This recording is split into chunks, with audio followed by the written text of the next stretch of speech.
जब भी आप किसी का मर्डर करते थे, तो क्या हमेशा इशफाक मजीद वानी का ऑर्डर होता था तब करते थे या अपनी मर्ज़ी से भी कर सकते थे? नहीं, अपनी मर्ज़ी से मैं किसी को नहीं मारता था। ऊपर से ऑर्डर मिलता था, लीडर ऑर्डर देते थे कि अच्छा, ऑर्डर दे किसी को मार दो, आप मार देते थे? हाँ जी, चाहे वो कोई भी हो? कोई भी हो। अगर वो कहता है कि अपने सगे भाई को जान से मार डालो? जी, मैं तो मार देता। अगर वो कहता है अपनी माँ को जान से मार डालो? मैं तो मार देता। हाल ही में आपने ये वीडियो कई सोशल मीडिया प्लेटफॉर्म पर देखा होगा। इस वीडियो में जो शख्स बोल रहा है उसका नाम है बिट्टा कराटे। वैसे इसका असली नाम है फारूक अहमद डार, जो खुलेआम बता रहा है कि अगर उसे अपनी मां का कत्ल करने का आदेश भी आता तो वो अपनी मां की भी हत्या करने से बिल्कुल नहीं चकता। वैसे तो ये नाम पिछले कई सालों से गायब हो चुका था, लेकिन अब जब कश्मीरी पंडितों पर किए गए जुल्म और हैवानियत को दिखाती विवेक अग्निहोत्री जी की फिल्म द कश्मीर फाइल्स लोगों ने देखी तो ये नाम एक बार फिर से उठने लगा कि आखिर कौन है ये बिट्टा कराटे, अब कहाँ है जो सरेआम ये कह रहा है कि उसने 20 लोगों को मारा। क्या उसे सजा हो गई, उसे फांसी हुई, उम्र कैद हुई, या फिर अभी भी आज़ाद घूम रहा है। नमस्कार दोस्तों, रंग दे बसंती देखना शुरू कर चुके हैं आप। मैं हूं राजीव चौधरी।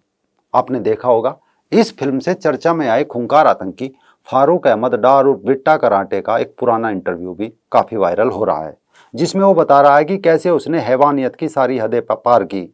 बिट्टा ने इस इंटरव्यू में बिना किसी हिचक के बताया था कि कैसे उसने अपने दोस्त 22 साल के कश्मीरी पंडित सतीश कुमार टिक्कू की हत्या की और सरेआम मासूमों के कत्लेआम का सिलसिला शुरू किया था।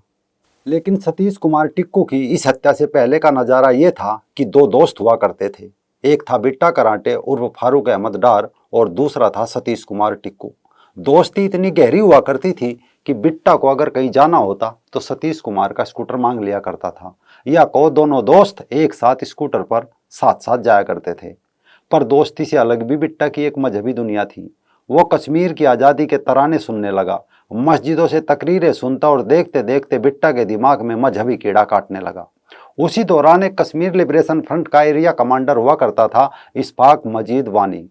वो बिट्टा को पाक अधिकृत कश्मीर ले गया, जहां अफगानिस्तान में रूस की फौज से लड़ने वाले मुजाहिद तैयार किए जा रहे थे, और साथ ही यहां कश्मीर की आज़ादी 72 हूर वाले सपने समेत बिट्टा की 32 दिनों की ट्रेनिंग पूरी हुई।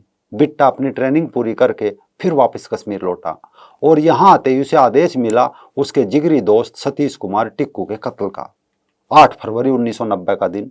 उस दिन बिट्टा सुबह 8 बजे सतीश को मारने के इरादे से उसके घर पहुंचा।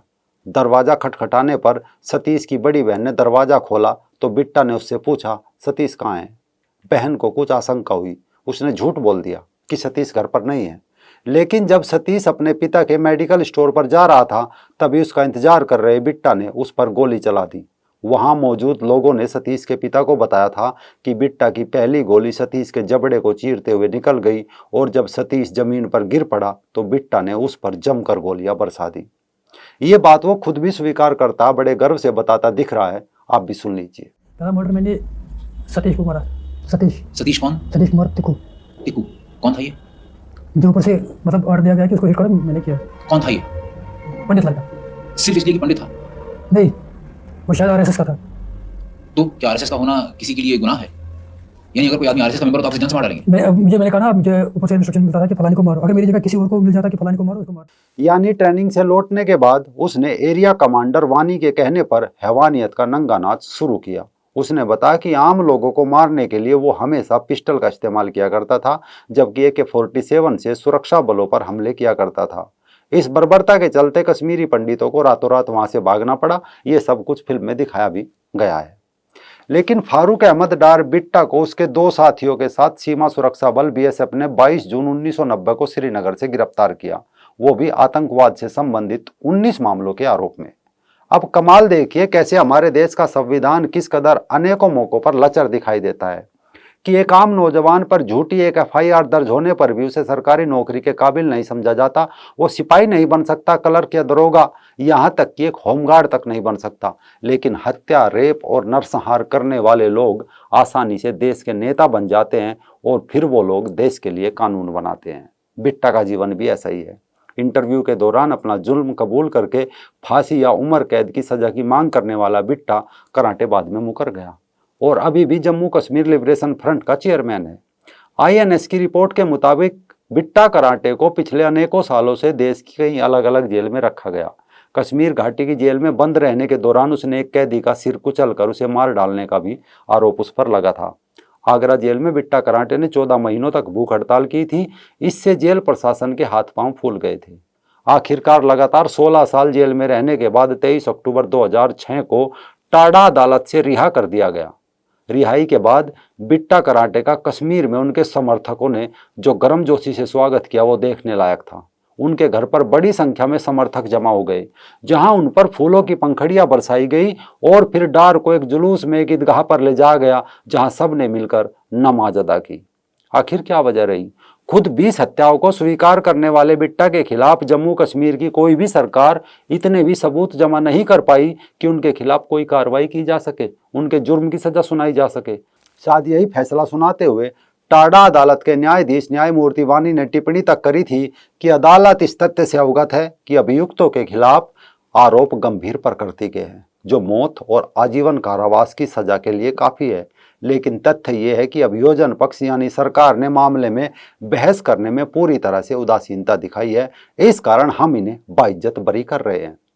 अदालत की इस टिप्पणी से साफ समझा जा सकता है कि बाइज्जत बरी होने का कारण सिर्फ एक रहा कि उसे बराबर रियासती सरकार का संरक्षण हासिल होता रहा।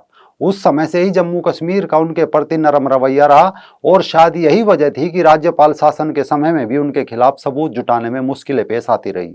नतीजा बिट्टा जेल से रिहा होते ही राजनीति में उतर गया और देखते ही देखते कराटे ने कश्मीर घाटी में करोड़ों रुपए की बेनामी संपत्ति जमा कर ली। न केवल नकद संपत्ति जमा की, बल्कि पड़ोसी देश से भी पूरी मदद उसे मिलने लगी। नतीजा कश्मीर की राजनीति में बिट्टा वो नाम बन गया कि मौका मिलने पर कब कहां कैसे हंगामा करवाना है, कब किस जगह पर सेना पर पथराव कराना है, कैसे सेना द्वारा मारे गए आतंकवादियों के जनाजे में भीड़ जमा करके कश्मीर में अशांति फैलानी है। लेकिन धारा 370 हटने के बाद कश्मीर में राष्ट्रपति शासन लगा, पथराव का दौर चला, किंतु अचानक बिट्टा कराटे और बाकी के अलगाववादी नेताओं के खिलाफ एनआईए ने अपनी जांच पड़ताल शुरू कर दी और एक के बाद एक अलगाववादी नेताओं का असली चेहरा जनता के सामने आने लगा। साथ ही इस बात का भी खुलासा होने लगा कि कैसे ये मुट्ठी भर लोग मिलकर कश्मीरी आवाम को गुमराह कर रहे थे और आज़ादी के नाम पर सिर्फ और सिर्फ अपने रिश्तेदारों की और अपनी तिजोरियां भर रहे थे। एनआईए द्वारा गिरफ्तार किए जाने के बाद बिट्टा के तमाम बैंक के खातों का हिसाब किताब देखा गया और बताया जाता है कि किस प्रकार से पाकिस्तान की खुफिया एजेंसी आईएसआई से पैसे लेकर वो और उसके साथ ही कश्मीर घाटी में पत्थरबाजी को अंजाम दे रहे थे। अगर बात बिट्टा की संपत्ति की करी जाए तो कश्मीर घाटी में एक 4 मंजिला मकान जो गुलबर्ग में बड़ी जमीन पर बना हुआ है, इस मकान की कीमत 67 लाख बताई जाती है।